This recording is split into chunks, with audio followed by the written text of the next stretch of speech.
బిడ్డ ఆకలి తీర్చే ప్రాణశక్తి, మనిషిని పోరాట యోధుడిగా తీర్చిదిద్దే మహాశక్తి, అక్షరాలకు అందని అనంతమైన శక్తి స్వరూపం ఆమె. తన ప్రాణాలు పణంగా పెట్టి బిడ్డకు ప్రాణం పోస్తుంది. పురాణాలు, వేదాల్లో మహిళకు సమున్నత స్థానం కల్పించారు. అందుకే ఎత్ర నార్యంతు పూజ్యంతే రమంతే తత్ర దేవత అంటారు. స్త్రీలు ఎక్కడ పూజలు అందుకుంటారో అక్కడ దేవతలు ఉంటారని అంటారు.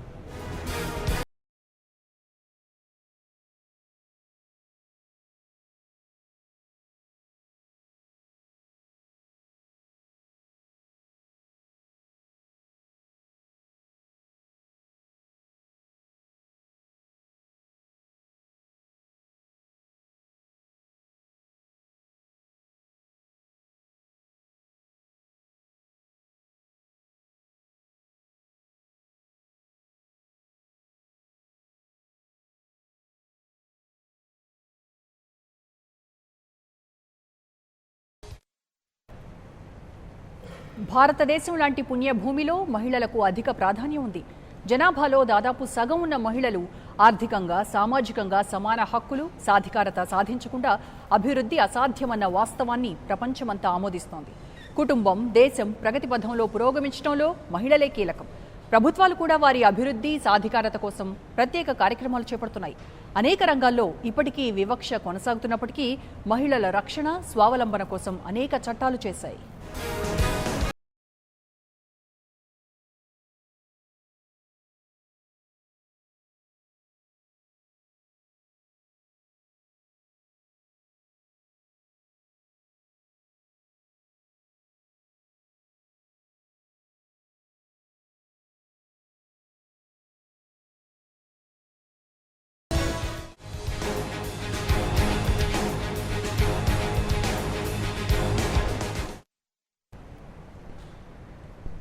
మహిళలు సర్వతోముఖాభివృద్ధి చెందినప్పుడే సమాజం అభివృద్ధి చెందుతుంది.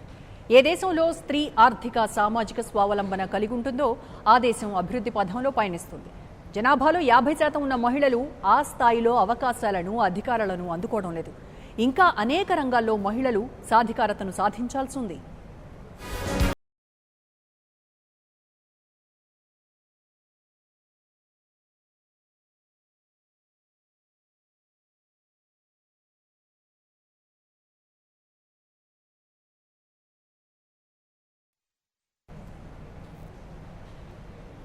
మహిళా సాధికారత అంటే మహిళలు వారి జీవితానికి సంబంధించిన అన్ని అంశాల్లో స్వయం నిర్ణయాధికారాన్ని కలిగి ఉండటం.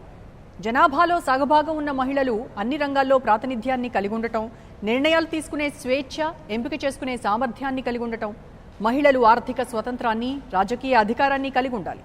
స్త్రీ పురుష సమానత్వాన్ని సమాజం ఆమోదించాలి. కానీ కంప్యూటర్ యుగంలోనూ అలా జరగటం లేదు. దీనికి శాశ్వత పరిష్కారం లేదా? సమాజంలో ఎప్పుడు మార్పు వస్తుందో అప్పుడే మహిళల పట్ల గౌరవం పెరుగుతుంది.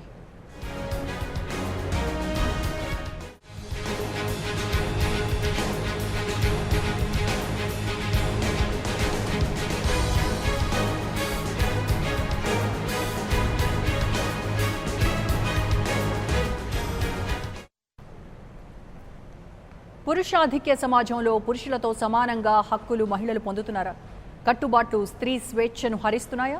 సంకెళ్లుగా మారుతున్నాయా? స్త్రీ అంటే ఒక ఆట వస్తువుగా ఇంకా పరిగణిస్తున్నారా? బానిసత్వంలో మహిళలు ఇంకా మగ్గుతున్నారా అంటే అవును అనే ప్రశ్న సమాధానం వినిపిస్తోంది.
పురుషులతో సమానంగా హక్కుల్ని స్త్రీ పొందగలుగుతుందా?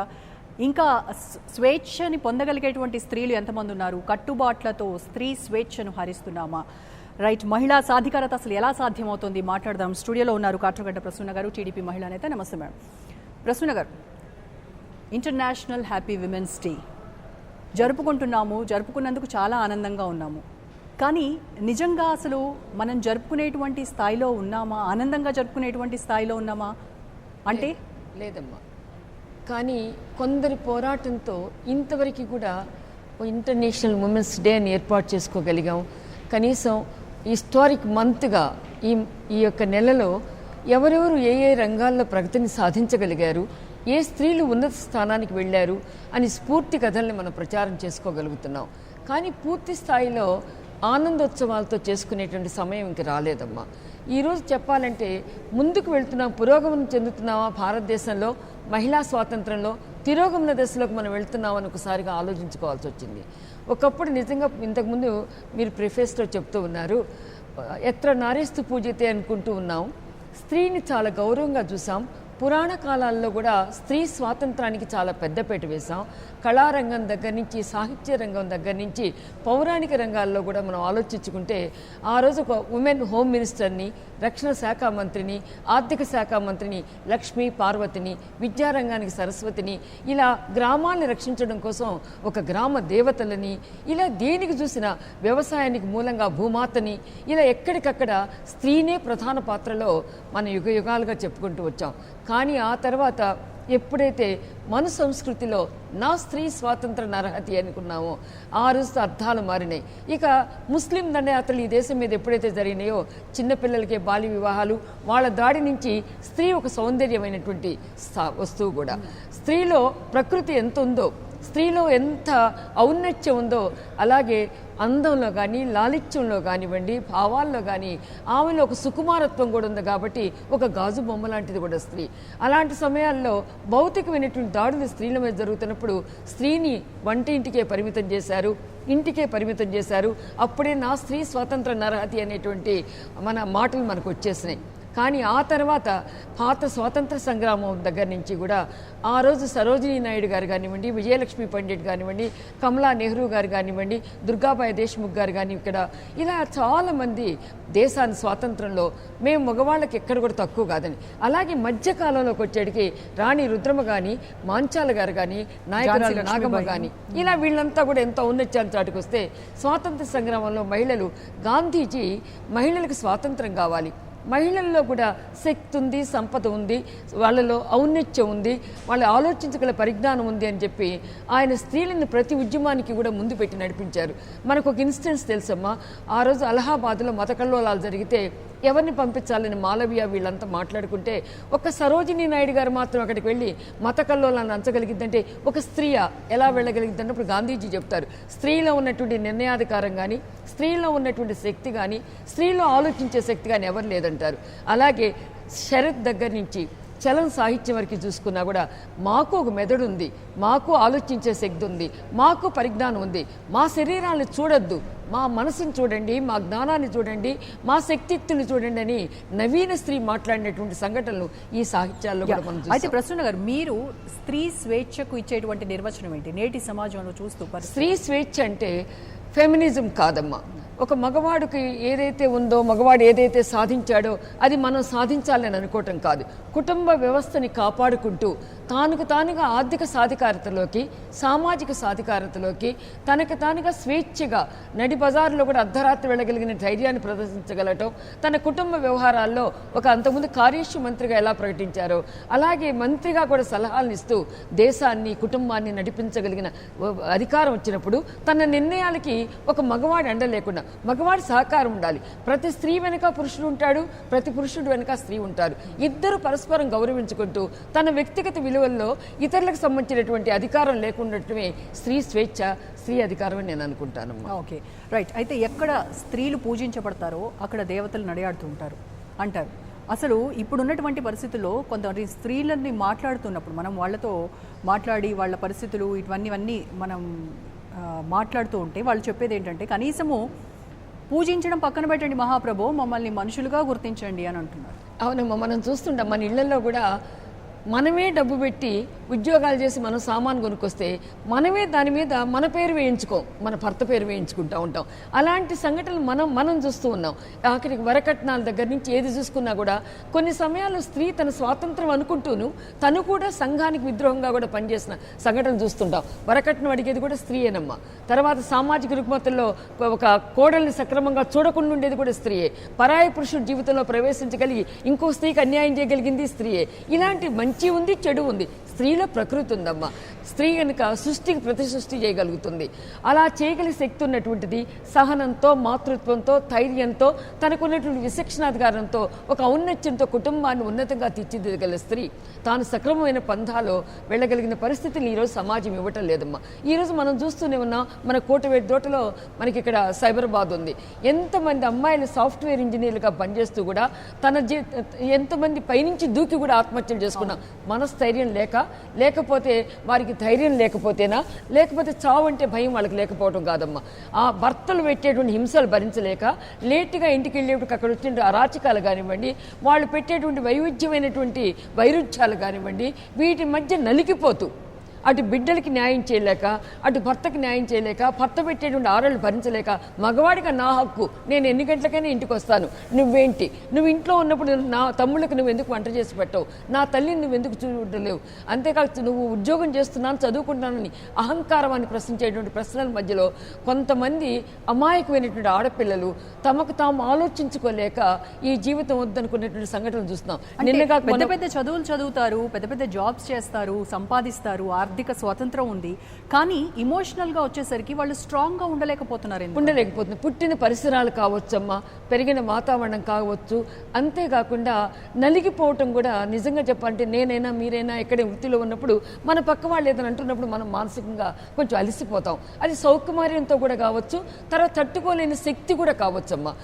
ముఖ్యంగా నాకు అర్థం అవుతుంది ఏంటంటే, ఈ రోజున ఇంజనీరింగ్ చదివిన ఆడపిల్లలు, నిన్న ఒక డాక్టర్ ఆత్మహత్య చూసాం. అలాగే ఒక MBA చదివిన అమ్మాయి భర్తతో చెప్పకుండా మేడ నుంచి దూకిన సంఘటన చూసాం. నా పిల్లల్ని నేను పోషించుకోగలుగుతాను. ఒక మగవాడికి 2 కాళ్ళుండి 2 చేతులుండి తల ఉంటే నాకు 2 కాళ్ళు లేవా, 2 చేతులు లేవా, ఆలోచించే శక్తి లేదా, నేను సింగిల్ మదర్గా ఎందుకు పెంచలేను అన్న ధైర్యం వచ్చినప్పుడు ఈ ఆత్మహత్యలు కూడా ఉండవమ్మ. కానీ ఆ మనోధైర్యాన్ని మనం కోల్పోతున్నాం. ఒక మగవాడు అండలేదనుకోండి, నేను ఎలా బతకాలనుకుంటున్నాను. అలా అని చెప్పి మగవాళ్ళకి వ్యతిరేకంగా ఉండాలని నేను చెప్పను. కుటుంబం 2 చక్రాలు లాంటిది. ఇద్దరు కలిసిమెలిసి ఉంటేనే జీవితం ఉంటుంది. వీరిద్దరి మధ్య కూడా అన్యోన్యం ఉంటేనే ఎక్కడో స్వర్గం అన్నది అవసరం లేదు. ఇక్కడే ఇంట్లోనే స్వర్గం ఉంటుంది. కానీ కొన్ని సమయాలు ప్రతికూల పరిస్థితులు ప్రతి మగవాడికి వస్తాయి, స్త్రీకి వస్తాయి. వచ్చినప్పుడు ధైర్యంతో నేను ఎదుర్కోగలుగుతాను, సింగిల్ మదర్గానైనా నేను పెంచగలుగుతాను అని బిడ్డల క్షేమాన్ని ఆలోచించకుండా ఆ బిడ్డల చంపి చచ్చిపోతున్న తల్లులు చూస్తూ ఉంటే మనం ఎక్కడున్నామో అనిపిస్తుంది. మన చదువులు ఎటువైపు వెళ్తున్నాయా, మన ఆలోచన శక్తులు ఎటువైపు వెళ్తున్నాయా అని అనిపిస్తుందమ్మా. అది కాకుండా ఇంకా మహిళా సాధికారత అంటుంటే నాకు రాజకీయ రంగంలో కొంచెం సిగ్గుచేటుగా కూడా కనిపిస్తుందమ్మా. మహిళా సాధికారత కావాలి, రిజర్వేషన్లు కావాలి, మాకు ఆర్థికమైనటువంటి వెసులుబాట్లు కావాలి, మాకు రాజకీయ అధికారాలు కావాలి, స్వయం నిర్ణయాధికారాలు కావాలి, సమానత్వం ఉండాలి, సాధికారతకు వెళ్దామని చెప్పుకుంటున్నటువంటి రాజకీయంలో ఉన్నటువంటి స్త్రీలను కూడా ఎలా అవుతున్నామంటే, పక్కన భర్త ఫోటో లేకుండా ఎక్కడ కూడా మనకు పోస్టర్లు కనిపించటంలా. ఎక్కడైతే రిజర్వేషన్ ద్వారా స్త్రీలు ముందుకు వస్తున్నారో వచ్చిన చోట సర్పంచులుగా అయినటువంటి వాళ్ళు కానివ్వండి, కార్పొరేటర్లుగా ఉన్నటువంటి వాళ్ళు వచ్చిన తర్వాత భర్త దండం పెడుతూ ఉంటున్నాడు, వీళ్ళు కూడా దండం పెడుతూ ఉంటున్నారమ్మా. భర్త ఫోటో లేకుండా వీళ్ళు సింగిల్ ఫోటో రావట్లా. నిన్నగాక మొన్న నేను తెలంగాణ ప్రభుత్వంలో ఒక విషయాన్ని చూశాను. సర్పంచుల శిక్షణా తరగతుల శిబిరంలో సర్పంచులుగా గెలిచినటువంటి మహిళలు ఎవరు అటెండ్ కాలేదమ్మా, వాళ్ళ భర్తలు అటెండ్ అయ్యారు. వాళ్ళే ఎగ్జిక్యూటివ్ ఆఫీసులు ప్రశ్నలు సంధించారు, వాళ్ళే పథకాలు ఏంటని కూడా తెలుసుకుంటూ ఉన్నారు. ఇదే కాదమ్మా, ఒక రాజకీయ రంగం కాదు. నాకెంత ఈరోజు ఒకప్పుడు మన అమెరికన్ మ్యాగజైన్స్లో కానివ్వండి, ప్రపంచ దేశాల్లో కానివ్వండి, ఒక అతి శక్తివంతమైనటువంటి మహిళగా పేరు తెచ్చుకున్నటువంటి వ్యక్తి చందా కోచర్. కానీ చందా కోచర్ గారి వెనక ఆయన భర్త చేసినటువంటి వీడియోకాన్తో జరిగిన వ్యవహారంలో ఈరోజు ఆమె దోషిగా నిలబెట్టే పరిస్థితి వచ్చిందంటే, చందా కోచర్కి ఆ పరిస్థితి వచ్చినప్పుడు బహు పెద్ద మహిళా శక్తివంతమైనటువంటి మహిళగా 6 సార్లు 7 సార్లు అవార్డు తీసుకున్నటువంటి వ్యక్తి అది ఎదురైనప్పుడు మహిళా సర్పంచుల జీవితాలు ఎలా ఉంటున్నాయమ్మా, కార్పొరేటర్ల జీవితాలు ఎలా ఉంటున్నాయి. అంతేకాదు ఒక మహిళా MP విషయంలో కూడా తన భర్త ఆధిపత్యాన్ని కూడా ఈ మధ్య మనం టీవీలో ఎన్నిటిలో చూస్తూ వచ్చాం. ఇలా ఎక్కడికక్కడ భార్యల్ని స్వతంత్ర నిర్ణయాలు తీసుకొనివ్వకుండా ఆమెలో ఉన్నటువంటి కార్యనిర్వాహక శక్తిని ముందుకు తీసుకువెళ్ళనీయకుండా వెనక మేమున్నామని చెప్పేటువంటి పురుషులు ఉన్నంతసేపు, ఆ బానిసత్వంలో మగ్గేటువంటి రాజకీయ నాయకులు మహిళలు ఉన్నంతసేపు మేము సాధికారతను తెచ్చుకోలేమమ్మా, ఏం తెచ్చుకోలేము. అన్నిటికన్నా ముఖ్యం కూడా రోజా గారు నాకు ఒకటి అనిపిస్తూ ఉంటుంది, అసలు జాతీయ ఆదాయంలో సగం తీసుకొచ్చేది వాటా 50%.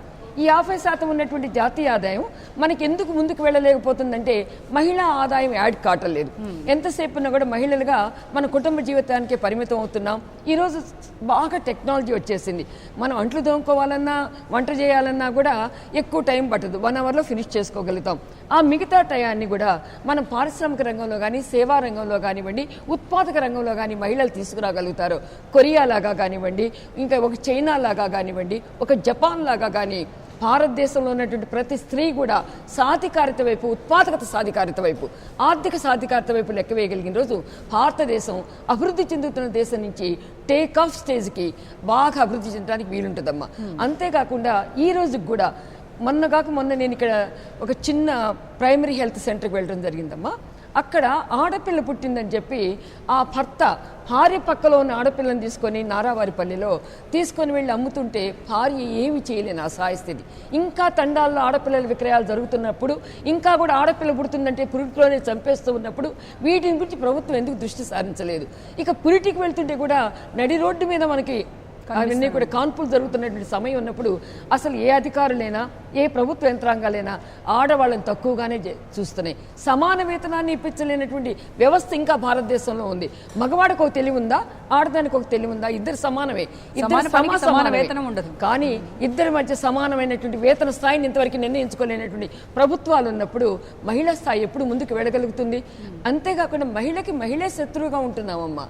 మహిళకి శత్రువుగా ఉండకుండా ఒక అమ్మాయి ఏదో ఒక యాసిడ్ దాడి జరిగింది అనుకుందాం, ఒక అమ్మాయి మీద ఇంకా ఒక అత్యాచారమే జరిగింది అనుకుంటాం. పక్కనున్నటువంటి స్త్రీలు విమర్శించకుండా సమాజంలో character means not touching of the body, character is the imposition of the characters, ఒక మంచి వర్చ్యూస్ అని చెప్పి చెప్పగలిగి నీకేం నష్టం లేదు రా ఎదుర్కొందాం, అవసరమైతే వాడిని చంపేద్దాం అన్న స్థితిలో కనుక మహిళలు రాగలిగితే ఆ అమ్మాయిని హింసలు పెట్టకుండా, ఆ అమ్మాయిని చాటుపోటు మాటలు అనకుండా, ఆ అమ్మాయి ఒకవేళ గర్భవతి అయినా కూడా ఆదరించగల స్థితిలో ఈ మహిళలోకి వచ్చిన రోజు నిజమైన మహిళా సాధికారత, మహిళా స్వేచ్ఛ. కానీ ఈ కంప్యూటర్ యుగం వచ్చినా కూడా ఇంకా మహిళలపై నేరాల సంఖ్య పెరుగుతూనే ఉంది, కానీ ఎక్కడా తగ్గట్లేదు. రోజుకి హైదరాబాద్ చట్టాలు కావచ్చు, ఇంకేదైనా చట్టాలు కావచ్చు, ఎలాంటి చట్టాలు వచ్చినా కూడా వాటిని మాత్రం ఆపలేకపోతున్నాయి. అది మానవ ప్రవృత్తిలో ఉన్నటువంటి నేరం అమ్మ. ఎప్పుడైతే కూడా నన్ను కొంతమంది యాక్సెప్ట్ చేస్తారో లేదో నాకు తెలియదమ్మా. ఎప్పుడైతే కూడా ఈ లైంగికమైనటువంటి విషయాలని దానిని సమాజంలో పాప పంకిళమని ఆలోచించకపోతే ఆ రోజున కొంతవరకు మనుషుల ప్రవృత్తిలో కూడా ఈ పశువాంశ తగ్గిపోయిద్దమ్మా. ఈ పశువాంశ రావడానికి కూడా కారణం ఏంటంటే దాన్ని మనం పట్టించుకోకుండా వదిలివేయగలిగే శక్తి రావాలి. ఒక అన్యాయం జరిగితే దాన్ని ప్రత్యేకించి రాగలగాలి. రాజశేఖర రెడ్డి గారు అప్పుడు ఎలా అయితే యాసిడ్ దాడి చేసిన వాళ్ళు చంపేయించగలిగారో అలా చట్టాల్లో వెంటనే ఉరితీసేటువంటి శక్తి రాగలిగితే, లేతే వాళ్ళకు ఉన్నటువంటి అంగాల్ని ఛిద్రం చేయగలిగిన శక్తి రాగలిగిన రోజున చిన్న తప్పు చేసినా నా జీవితం నాశనం అయింది, నాకు బెయిల్ దొరకదు, నేను బయటికి రాలేనన్న భయాన్ని మగవాడికి కల్పించగలిగితే, నిన్నగాక మొన్న మనం చూసామా బౌద్ధ ఆరామాల దగ్గర గుంటుపల్లి గుహల్లోకి వెళ్ళిన ఆడపిల్ల మీద చంపడం కాదమ్మా, వాడు చెప్తున్నటువంటి విషయం ఏంటంటే అంతకుముందు 32 మంది ఆడపిల్లల్ని వాడు చేశాడు. వాళ్ళు చెప్పుకోలేక, ఎవరి ముందుకు వెళ్ళలేక, ఎలాంటి మానసిక అశాంతిలో ఆ 32 మంది ఆడపిల్లలు మానసిక వ్యధతో బతుకుతున్నారో సమాజం ఆలోచించగలుగుతుందా? అలాంటి నేరస్తుడిని ఇంకా తీసుకెళ్లి ఇంట్రాగ్రేట్ చేస్తూ కూర్చుందామా? అలాంటి నేరస్తుడిని ఎందుకు ఉరి తీయకూడదు వెంటనే? కానీ ఒక నేరం జరిగినప్పుడు కూడా ఇది మా పైన ఇలాంటి నేరం జరిగింది అని ముందుకొచ్చి చెప్పడానికి కూడా సంకోచిస్తున్నటువంటి రోజులు ఇవి. పేరెంట్స్ కూడా అంటే మన పరువు పోతుంది, నలుగురికి పరువు పోతుంది, నెక్స్ట్ వివాహం అవుతుందా లేదా, అది సహజం అమ్మ. అది చెప్పాలని కూడా అవసరం లేదు. కానీ చెప్పవలసినటువంటి వ్యక్తులకు చెప్పి దాన్ని బయటికి రాకుండా ఉండే సీక్రెసీని మెయింటైన్ చేయాలి. ఎందువల్లంటే ఇంకా సమాజంలో పురుషులు అంత ఉదాత్త మనుషులుగా కాల. ఇంకా సమాజంలో ఉన్నటువంటి వ్యక్తులు ఒక అత్యాచారం ఎవడో నాలాంటి మగవాడే చేశాడు, దీనికి నాకు తెలియంది ఏంటి, నేను ఆ అమ్మాయిని ఎందుకు ఆ అమ్మాయిలో ఉన్న మంచి గుణాలతో స్వీకరించలేను అన్నటువంటి ఔదార్యం ఇంకా మగవాళ్ళలో వచ్చిందనుకోను. ఎక్కడో 10 మంది పురుషులు అలాంటి వాళ్ళు ఉంటారు. అందువల్ల వాళ్ళు చెప్పాల్సిన అవసరం లేదు. కానీ అలా జరిగిన సంఘటన మన దృష్టికి వస్తే మాత్రం చట్టం వాళ్ళ మీద కఠినమైన చర్యలు తీసుకుంటే వీళ్ళకి కూడా ధైర్యం రాగలిగిద్ది, వీళ్ళకి కూడా శక్తి రాగలిగిద్దమ్మా. ఒక రకంగా చెప్పాలంటే ఆడపిల్లలకి మనందరిలో కూడా మన దేశం కావచ్చు, ఏ దేశమైనా కావచ్చు, ఇంక ఇతర దేశాల కన్నా మనమే బెటర్ అనిపిస్తుంటుంది. వాళ్ళు ఇంతవరకు కూడా కొన్ని దేశాలు ఓటు హక్కునే తెచ్చుకోలేదు. ఓటు హక్కు దగ్గర నుంచి పార్లమెంట్కి వెళ్ళి వ్యవస్థ దగ్గర నుంచి అంతా ముందుకు వెళ్ళగలిగాం. మనము అంతర్జాతీయంగా కూడా ఎంతో పురోగమనాన్ని సాధించగలిగాం. ఈరోజు అభినందన్ విషయంలోనే నిజం చెప్పాలంటే నేను తెలుగుదేశం పార్టీ వ్యక్తిని అయినప్పటికీ కూడా రక్షణ శాఖ మంత్రిగా నిర్మలా సీతారామన్ గారు కానీ, లేకపోతే విదేశాంగ శాఖ మంత్రిగా సుష్మా స్వరాజ్ గారు నిర్వర్తించినటువంటి దానికి కానీ అభినందనలు మనం తెలియపరుచుకుంటామమ్మా. మహిళా దినోత్సవం సందర్భంగా స్త్రీలలో ఉన్నది ఎక్కడ ఉన్నా గౌరవించడం జరగాలి. ఎంతో మంది రాష్ట్రపతుల్ని మనం స్త్రీలను చూసాం, ప్రధాన న్యాయమూర్తిని చూసాం మన భారతదేశంలో, ముఖ్యమంత్రులు ఈ రోజుకి చూస్తూనే ఉన్నాం. కానీ ప్రపంచ దేశాలన్నింటిలో కూడా అరబ్ దేశాల లాంటి దేశాల్లోనూ, అంతేకాకుండా ఇస్లాం ప్రబోధం ఎక్కువగా ఉన్నటువంటి దేశాల్లో కూడా మహిళా ముఖ్యమంత్రుల్ని, దౌత్యవేత్తల్ని మనం చూస్తాం. ఎంతమందిని చూసినా కూడా వాళ్ళందరివి కూడా వేళ్ల మీద లెక్క పెట్టగలిగేంత సంఖ్య మాత్రమే ఉంది. అయితే ఈ 33% మహిళా రిజర్వేషన్ బిల్లు సంగతి ఏంటి? ఆ బిల్లులు పాస్ చేశాం, ఇవి చేశాం, చట్టసభల్లో చెప్పుకునేటువంటి ఈ రాజకీయ నేతలు వీళ్ళందరూ కూడా ఎందుకు దశాబ్దాలుగా ఇది పెండింగ్ లోనే ఉంటుంది? దీనికి ఇది మోక్షం లేదా? దీనికి కారణం రాజకీయ నాయకుల యొక్క స్వార్థపరత్వం అమ్మ. తలుపులు మూసి ఒక రాష్ట్రాన్ని విడగొడతారు. 10 నిమిషాల టైంలోనే ఆర్డినెన్స్ తీసుకొచ్చి తలాక్ బిల్లును తీసుకురాగలుగుతారు. అది కూడా ఆచరణీయోగ్యమే. కానీ అంతేకాకుండా వీళ్ళకి అవసరమైన ఏ ఆర్డినెన్స్లైనా తీసుకురాగలుగుతారు. మహిళా బిల్లుకి కొంతమంది తొక్కి పెడుతుంటే వీళ్ళకి కూడా మహిళలు వస్తే బాధాకరం. ఎప్పుడైతే కూడా నాకు చిన్న వాక్యం గుర్తొచ్చిందమ్మా, శరత్ చంద్ర ఆయన చెప్పేది, ఈ దేశాన్ని గనక మహిళలు ఎప్పుడైతే పరిపాలిస్తారో, మహిళా శాసనసభ్యులు కానీ, మహిళా పార్లమెంటు సభ్యులు కానీ శాతం ఎక్కడైతుందో ప్రపంచ శాంతే వచ్చిందని చెప్తాడు ఆయన. అట్లాగే ఠాగూర్ గారు కూడా గీతాంజలి ఆయన తర్వాత మహిళల గురించి రాస్తూ, మహిళలు స్వేచ్ఛాజీవులే కాదు, మహిళలు ప్రణయ సారథులే కాదు, మహిళల్లో అవసరమైతే గులాబీలకు ఉన్నటువంటి ముళ్ళు కన్నా కఠినత్వం వాళ్లలో ఉంటుంది, దృఢ నిర్ణయాలు తీసుకోవడంలో మహిళ కన్నా కూడా ఎవరు సాటి రారు.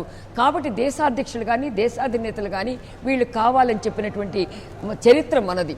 ఇలాంటి చరిత్రలో మీరు అడిగినట్టుగా రిజర్వేషన్ బిల్లుని ఆమోదించడం ఈ మగవాళ్ళు ఉన్నంతకాలం జరగదు.